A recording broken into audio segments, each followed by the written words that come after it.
This show is brought to you by Manscaped.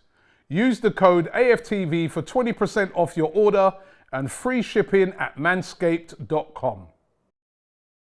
AFTV, we're rounding up again. Like, the fans are still buzzing down there at the Emirates, and that was a big win. Yeah, I thought the way we started, how we started, was that fast, the intensity, everything was right. I think how we left it from the Chelsea game, we started today, and we got the goal, then we got the second goal, and then we went in at half time. I didn't want the half to end because we were on top. No, hold on. I wanted the half to end. No, remember they got one back. Ronaldo, yeah, and then no, remember they got one back. Yeah, and I felt they were a little bit on top, and I was like, you know what, half time, man, let's bring it on. I mean, we need to get them in. Yeah. You felt you didn't want it to end. Yeah, they scored that one, and then towards the end they were getting a bit into it, but I still think we had more in attack. For the second half, they got a penalty. I'm not sure if it was a penalty or not, but then after the game changed, 25 minutes they were on us. But I like the way how we can hold out now, from Ben White and all that, they can defend and keep it tight at the back, and then straight away went up the other end, took our chance, bang. That's what Liverpool, Man City do.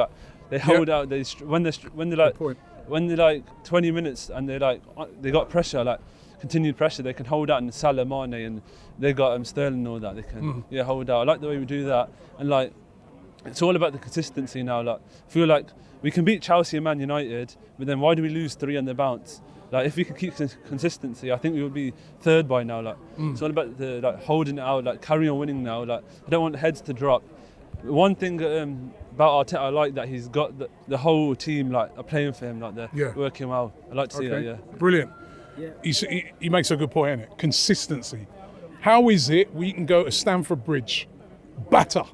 Remember Chelsea fans, batter. Remember 4, right? But how is it we can go and put 4 past Chelsea?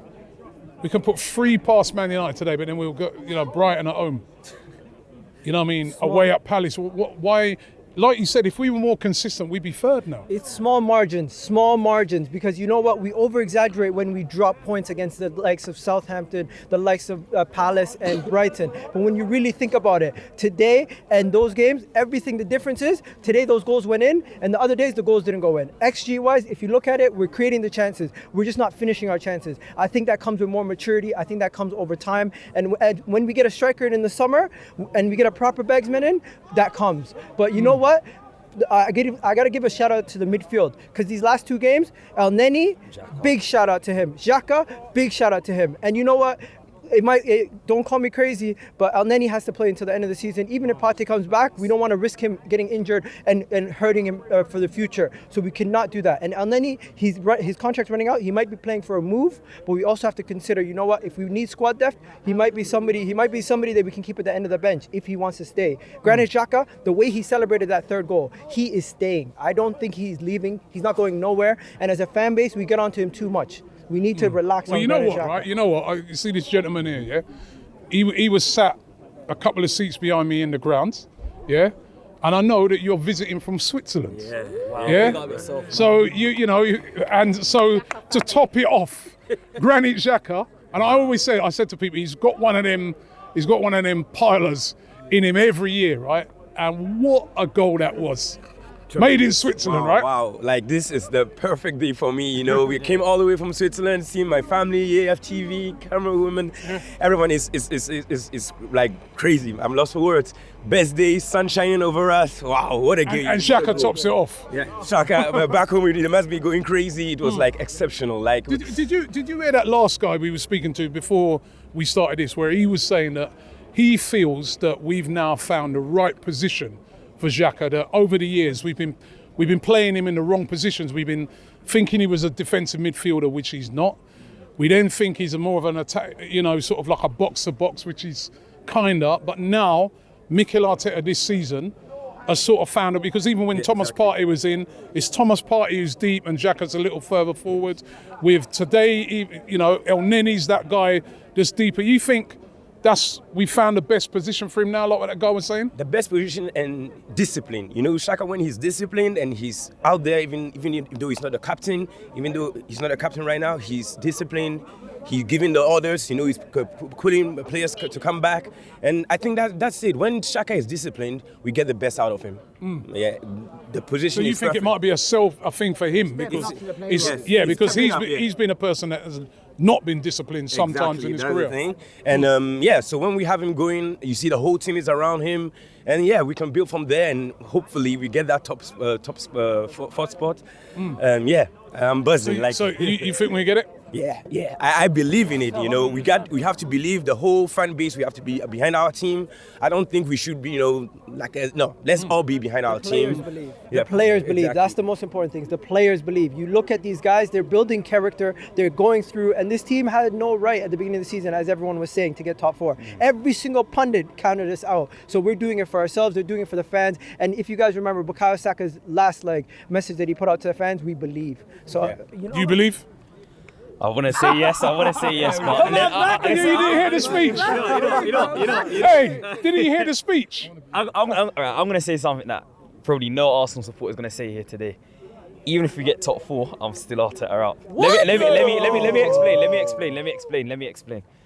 I just think his in-game management and his tactical awareness of when situations get difficult, he doesn't know how to adapt. And it's like, my question is, fair enough, it's the Premier League, but how you can lose to Crystal Palace, Brighton and Southampton and beat Chelsea and Man United? I'm happy, don't get me wrong, I'm happy today, but I just feel when the pressure's really on... Do you feel but the pressure's on today and the pressure's on... But do you feel, though, that it's a transition? To me, you look at a team out there today in Arsenal where they're all playing for him, aren't they? You can see it, they're all 100%. Playing for him. Yeah. And they're brave and they're trying to do things. He just probably ain't got all the players yet. But then you look at the other team, Man United, they've just basically went and just said, throw money. That don't work, rip that up, bring in a new manager, that don't work, Is it at some stage that, as fans, we just have to say, you know what? It's got to be a long-term thing, man. We've got to give this guy a chance. I mean, if he gets top 4, surely he's overachieved massively with his team, hasn't he? He would have overachieved, but you got to think of it. He spent 250 million over the past he's been here for 2.5 seasons now. And fair enough, this Arsenal's his first job, which I feel we should have went for someone else, Conte, Tuchel or someone. But I just feel if Arteta, if the owners come back him and give him the money in the summer, maybe I'll be willing to give him another chance. But I just feel, let's be real, does anyone think Arteta can win Arsenal Premier League title?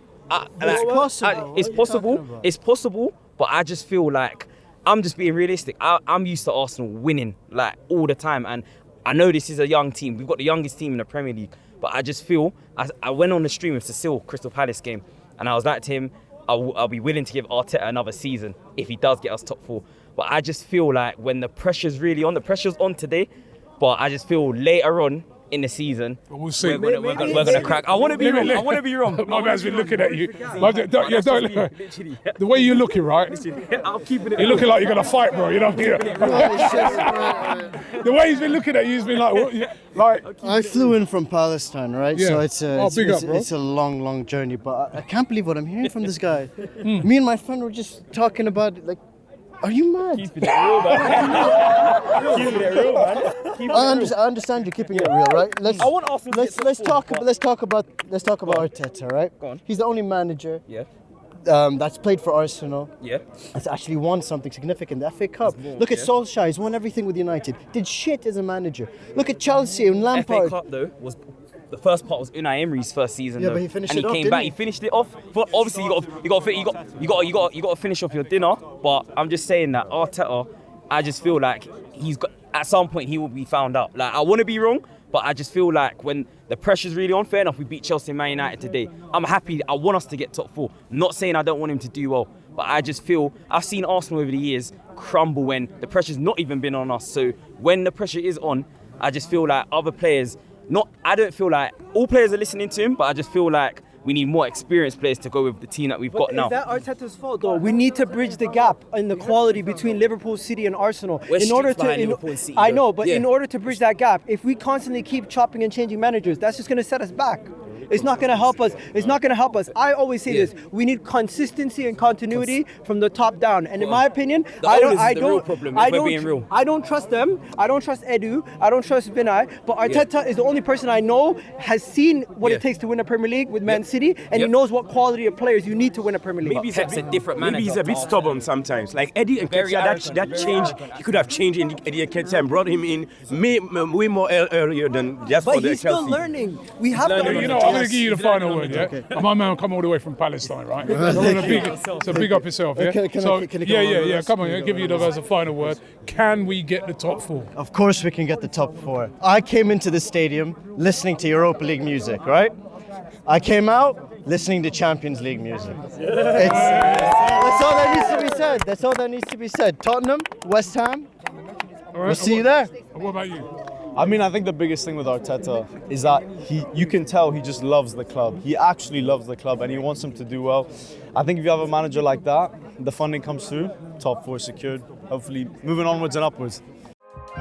Shop for AFTV merch at shop.aftv.co.uk. Subscribe to us on YouTube. Follow us on Instagram, Facebook, Twitter, TikTok, Snapchat and Twitch. We've got content for every platform, so check it out.